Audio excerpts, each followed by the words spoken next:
ശബരിമലയിൽ ഇന്ന് തീർത്ഥാടക തിരക്ക് നിയന്ത്രണ വിധേയമായിരുന്നു. വെർച്വൽ ക്യൂ വഴി 70,000 പേർക്കും സ്പോട്ട് ബുക്കിംഗിലൂടെ 20,000 പേർക്കുമാണ് ദർശനത്തിന് സൗകര്യം ഏർപ്പെടുത്തിയിരുന്നത്. ഇന്നലത്തെ തിരക്ക് എങ്ങനെ ഉണ്ടായി എന്ന് പരിശോധിക്കുമെന്ന് ADGP എസ് ശ്രീജിത്ത് 24-നോട് പറഞ്ഞു.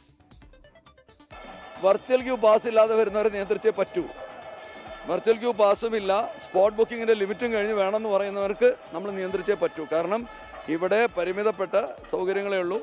മുമ്പ് ഈ പാസ് സിസ്റ്റം ഇല്ലാതിരുന്നപ്പോൾ എത്ര പേര് വേണമെങ്കിലും വരുമായിരുന്നു. അങ്ങനെ വരുന്നവർ പലപ്പോഴും ഈ എണ്ണത്തിൽ കുറവായിരിക്കും, ചിലപ്പോൾ അപൂർവം ദിവസങ്ങളിൽ കൂടുതലായിരിക്കും. അപ്പം അങ്ങനെ ഒരു സ്ഥിതിയല്ല ഉള്ളത്. നമ്മൾ ക്ലിപ്തമായ എണ്ണം നിശ്ചയിച്ചിട്ടുണ്ട്.